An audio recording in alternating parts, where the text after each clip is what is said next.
Hi, Bob. Guess what?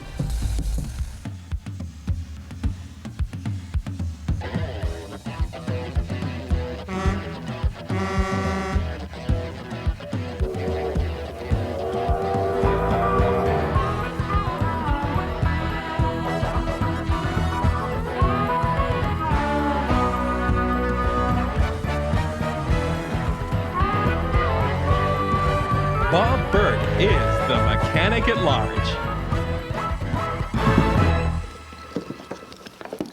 Oh, hi. I'm Bob Bourke. Welcome to Mechanic at Large. This week on our show, we're going to show you some things about how you can tune up your car. We're going to get into electronic ignitions and give you a general once-over on what you can service on your car. Let's start with spark plugs. Very simple things. Let's have a look at the tool illustrator. Plugs. Manufacturers say you should change your spark plugs every 30,000 to 50,000 miles. Are you doing that? You should be. Be kind to your engine. If you've got an 8-cylinder, it's going to cost you 20 bucks. If you've got a 3-cylinder, 6 bucks. Make sure you service them plugs. Let's have a look at them. I got 3 engines in the shop. I'm just going to whip out a spark plug right here. Little 5/8 plug there in our old trusty old 350 Chev. Let's put that in the pocket and move along. We got a little Ford Pinto engine here. No gas tank with this one, just the engine. Let's whip that out and we'll take it over to the bench. We got a little Honda engine down here, different size plug. You can see where these plugs are hidden in a way above the exhaust manifolds. Sometimes difficult to get at in the car. So if you're like me, you can pull the engine out. Let's make sure we get that. 13/16 for these ones, I believe. Let's take them back to the bench and put them in the vise and have a look at them. We're not going to spend too much time on spark plugs because they're pretty elementary. If you can't get this past this point, then well, you need some help. Take a look at the electrodes on these plugs. I'm going to put a new one in here beside them so you can take a look. This one here is pretty fouled up, pretty black and dirty. That engine's in bad shape. Somebody's not taking good care of that. This one over here has got a lot of carbon deposits and so on it. Time to change most definitely. This plug is the closest to a good running plug. Basically what you want to look for here is to find a plug that's dry. If you've got a lot of oil contamination or carbon lumps on there, you've got something wrong with that cylinder. You can see the new one, nice and clean. This point in here is called the gap. All manufacturers put the recommended gap on the front fender of your car inside just by your radiator. Follow that. One little tip here, when you're putting a plug in, if you ever drop a spark plug on the ground, watch your gap here. You can close your gap by dropping a spark plug. It's a tip that I read years and years ago, and it's happened to me a few times in my life. That's about it for plugs. When you put them in, start them by finger. Start them finger tight. We're not going to bother showing you that today because you can handle that, but start them finger tight, especially in aluminum engines, and don't over tighten them. Let's go back to our tool illustrator. The next thing, wires. Manufacturers say you should change your wires at 50,000 to 70,000 miles. Have you done that? Are you taking good care of your engine? There's a lot of things that can go wrong with them. They're carrying somewhere between 40 and 70,000 volts. Let's go over to our 350 and I'll show you how you can check some wires. The first thing to remember is when you take a spark plug wire off, don't pull on the wire, pull on the boot. All right? Don't pull on the wire, pull on the boot. Let's go over here and take one off. I want to show you how you can inspect them. You can remove that wire at the plug and remove it at the cap. I've just set this cap on. What you're looking for is little marks in here and corrosion. If you see a little bit of grease in there, don't worry about that because the manufacturer puts that in there and that's conductive grease. Check the point where it hooks onto your distributor cap for corrosion as well. Look there.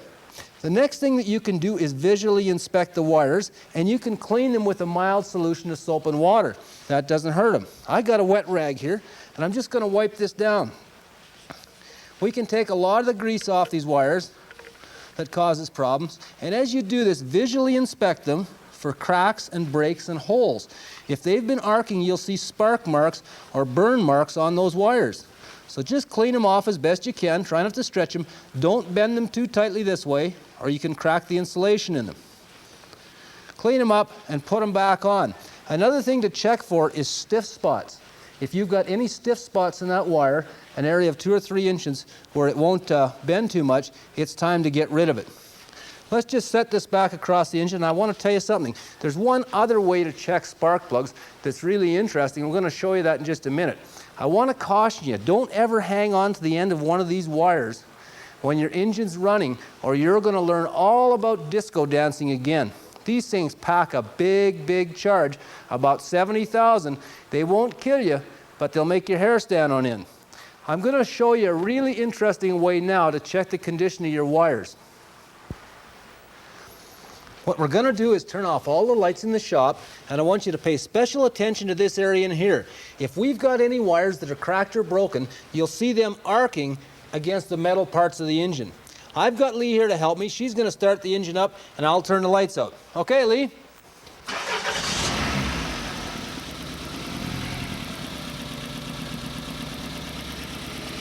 Can you see that?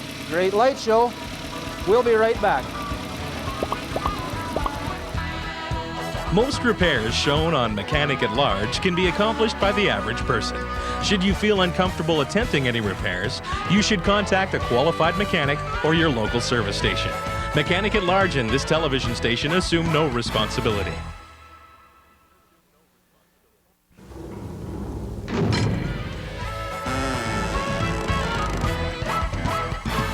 That was quite a light show, wasn't it? If you've got that problem, you need some new wires. Let's talk about distributors now. Let's go to the tool illustrator. I want to show you the difference between old-fashioned and new distributors. We'll draw an old one there and a new one here. In the old distributor, we had a many-sided cam that corresponded to the number of cylinders we have in the engine. We had a set of breaker points that ran against that cam and made contact with a base plate. What these did basically is complete the circuit between the coil and ground, which collapsed the magnetic field in here, causing a discharge, which gives us a high voltage spark. This was the old system. This was a mechanical system that worked off a cam and moved breaker points. We've replaced all that with transistors and electronic gizmos. Now we use a little wheel in the middle that's got points on it. It's called a reluctor, something like you'd see in Jurassic Park. This goes by a little thing called a pickup coil. What it does, it induces a little magnetic charge in there at a certain point in the pickup coil, and this in turn now electronically tells a module, which in a Ford or Chrysler car is mounted on the fender. The module, transistorized, correct, goes back, collapses the field in the coil, and sends the spark to the spark plug again. So we do electronically here what we did manually here. The difference is this is a little harder to troubleshoot. The module in this car and the pickup coil are almost impossible to troubleshoot for a homeowner or a genuine Saturday mechanic. We have to leave that to the specialist. We'll show you what you can do and how you can change this pickup coil. These things have to be replaced. There's no way to fix them, but the best place to start is here because it costs less than the module. Let's go to the bench and we'll look at a distributor. The Ford system is basically representative of most of the systems around except for Chev. Let's start with the basics. There's no use to get involved in any of the deep stuff if we can fix the cheap stuff first. The basic things, as we mentioned before, were wires. Snap off your cap and inspect this because this may be where your problem lies. We should be able to get this unsnapped. Oh, I got a wire caught here. I've been having trouble with the crew tangling up all my stuff here. All right, check inside the cap. What we're looking for is little lines. That's signs of arcing. Look for holes or burning marks because that's a sign that you've got a problem inside your cap. A crack in a cap can cause you problems, and especially in cold weather because it'll get moisture inside there and you got a problem. Clean this up real good. Dry it out real well. You don't want any moisture at all in the cap. Let's throw that aside. We have another stage in this distributor, and it's another plastic piece. I got it partly unsnapped here. It unsnaps the same way the distributor does. This is elementary stuff to all of us good mechanics. Unsnap that, and let's take that and get rid of that. Just an extension plate. Now we're into the heart. This is the rotor. It's something to inspect too. This is relatively the same as it was in the old days when we had breaker point ignition. Inspect it carefully in here for cracking or burning. If the tip is burnt a little bit, that's all right, that's normal. Let's take the rotor off and get rid of it. Watch it for cracks too. It lines up, as you can see, in a notch there. That's easy to get off and on. Now we're into the heart of our mechanism. Here's our pickup coil. Here's our little reluctor wheel. I've loosened this stuff up before we started so that we can get it apart quickly so we can get through this. This is a vacuum advance. This is hooked onto the pickup coil, and as you step on the gas, this little arm in here moves and advances your timing. So we've got to get rid of that first. This is held on by a very small circlip in this area. You'll probably have to take it out with a very, very fine screwdriver or with an O-ring pick. There's 2 screws that hold it on here. Let's just pop the little arm up and get it out of the way. It's gone. Now to get to our pickup coil, we still have to take off this little wheel. To do that, we need 2 screwdrivers, and we can usually get this off by prying on it. Don't pry on one side, pry on 2 and try to work it up. We've loosened this one already, so it shouldn't be too much problem. It's secured and kept in time by a small key. And after I get this, did somebody glue this on? There, okay. Pry it up evenly, take it right off, and I'll show you there's a little key. I've got another one set down here in the bench. And I just want to show you these parts. This is a little round pin that's a little bit magnetized that goes into the little groove on that little reluctor to keep these spokes timed so that they fire your engine's ignition at the right time. The next thing we got to do is take these little wires out of here, because we want to get this whole thing, whoa, come back, well, we got more. We want to take this little wire holder out of here to loosen up the pickup coil. Oh, we got to undo 1 screw in there. I got it. There, it's just a Phillips screw. You can see that I'm just going to let that fall in there. I want to show you how to get this off before we take a break, so I'm just going to let that fall. And we'll take, there, we've got our pickup coil wires loose. Now what we have, one last step in here, we have a little wire retaining ring, which I'm going to try to find the end of. There it is. I'm going to bring it up top. There's a little wire retaining ring around this pickup coil. I'm going to take 2 screwdrivers, hopefully, and pop it out of there. And if I can get it out, I'll show it to you. There it is. This is very fine wire. I'm just going to hold it steady right there. You can see that. That's a little snap ring. It's soft wire, or very fine wire. Pop it out of place there. Let's get rid of it. Set it over there. And now you can take off your pickup coil. Now this runs about $30, and this is the first step, or the first thing that you want to replace if you've got a dead ignition system. That's your pickup coil on your Ford distributor. It's basically the same on the Dodge and Chryslers, and on many of the imports, they have replaceable pickup coils. Let's just take a closer look at that. There's the little point that I mentioned earlier. When your little spoked wheel goes by this little point, it tells your module to discharge it. Just for information's sake, down on our bench, this is what the Ford module looks like. It runs about $70 and it sits out on the fender. The pickup coil tells the module fires the coil. Hope you understand that. When we come back, we're going to take a look at a different type of high energy ignition system. We'll be right back.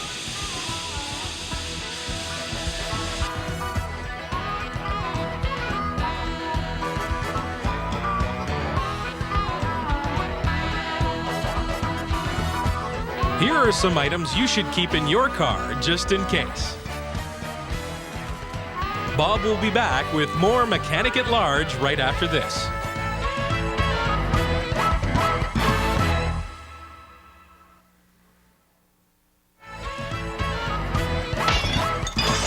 Welcome back. Now we're going to take a look at the General Motors high energy ignition system. Let me show you the real name. Unbelievable. Up with a tool illustrator. It's called a pulse-triggered transistor-controlled inductive discharge ignition system. However, they got tired of printing those long-winded manuals and they called it HEI for high energy ignition. Let me show you a little bit about how it works and we'll have a look inside one. The unique thing about the General Motors system is it's completely self-contained. Inside the distributor cap, the many-towered thing. I won't draw them all here for you. Inside the many-towered distributor cap is contained the whole ignition system. On the first step of the way down, there's a cavity where the coil lies. And it's all electronically wired out to plugs. That's in the top part. As we move on down inside, we come to a rotor. And GM uses a giant rotor I'll show you on the bench in a minute.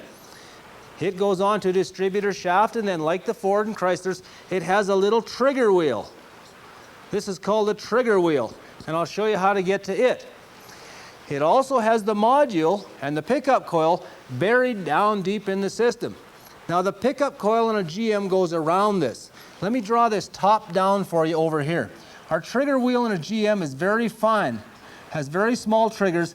The pickup coil goes around it like this. The distributor has to be removed to change the pickup coil in a General Motors ignition system. But on the way in, there's some other interesting things we can show you that may clean up the problem for you. In a General Motors car, you've got the same problem we mentioned previously. If you have no spark, if you take a plug wire off, put a plug in it, crank your engine, and you have no spark, you've probably got a module failure. It's fairly expensive. The pickup coil is secondary, but there is one problem with pickup coils. We'll show it to you inside the distributor.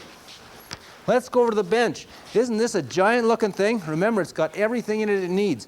I want to show you how to take the cap off. GM uses a different system. They've got 4 little turning wing wangs here. They've been using them since the 50s. No problem. You just turn them, and spring them out. They're spring loaded. Push down on them, turn them out. And you got to find 4 of them to hold this massive cap on. Oh, I'll do the back ones. There we are.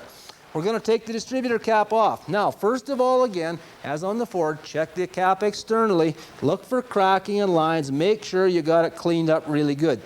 The coil is buried right in this area. I'm not going to open this because coil failure is about the 9th or 10th thing that'll go wrong. We're not going to concern ourselves with that today. Go inside the cap. Take it off and tip it up. And once again, inspect the inside very carefully. Clean it out. Wipe it out. Boy, in Mechanic at Large, we don't see new parts. We recycle here. There's an old feller. Look at that. Clean it out as best you can. Look again for cracks and signs of carbon marking.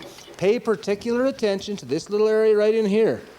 This is the button that goes down to your rotor, and lots of times you'll find burning and arcing around there, and sometimes a track away from here that's leaking high voltage.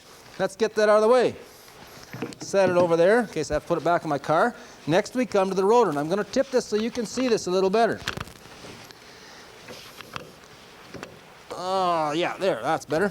Here's our rotor in a GM. I told you it was giant sized. I didn't draw it very well. It's kind of a difficult configuration, probably invented by a mad scientist. I don't know.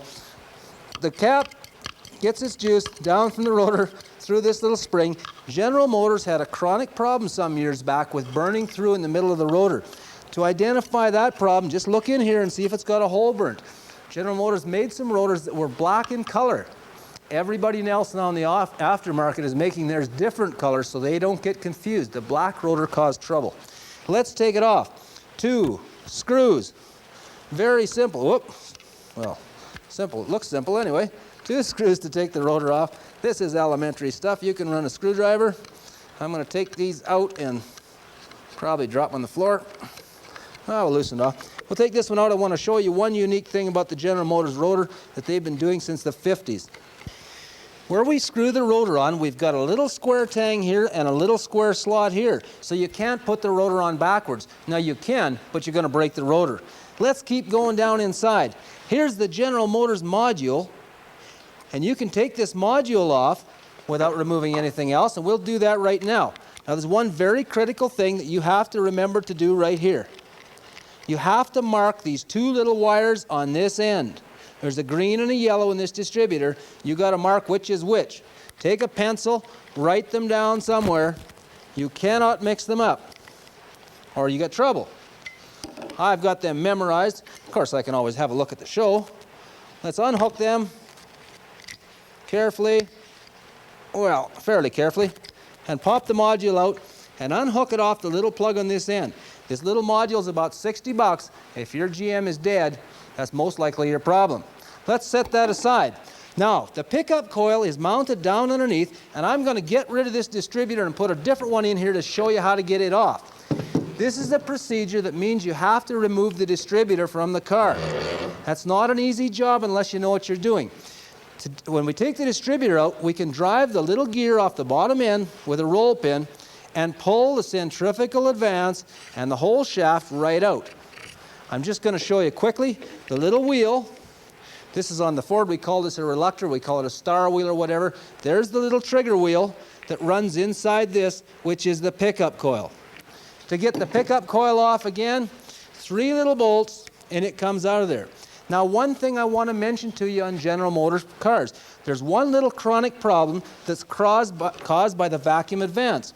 These 2 little wires that hook to this module move every time your vacuum advance moves, because the whole pickup coil moves. I'm going to suck on this little hose right here, if I got enough suction, and show you how this little arm moves. Just watch this arm quick. I'm going to take a deep breath. Watch this.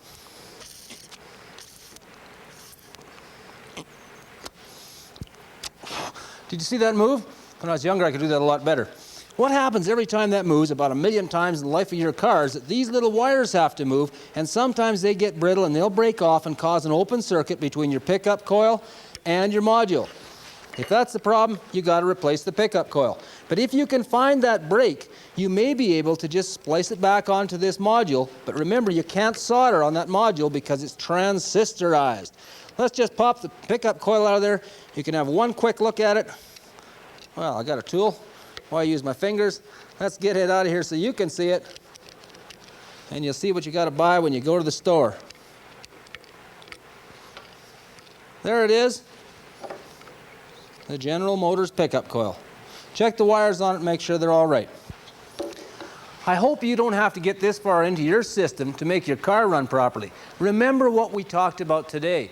Spark plugs, 30 to 50,000 miles, you should change them. Treat your car good, spend a few bucks.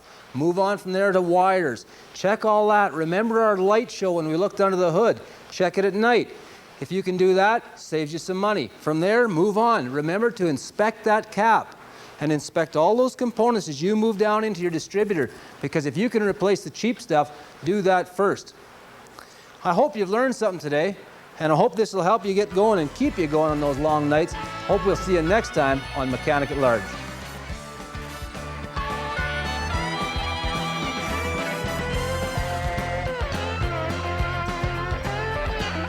For a copy of this episode of Mechanic at Large, please send your check or money order for $24.95 plus $5 shipping and handling and any applicable taxes to the address on your screen. Or call 1-800-843-3658 and have your Visa, MasterCard, or American Express ready. Please specify the program topic you want and allow 2 weeks for delivery.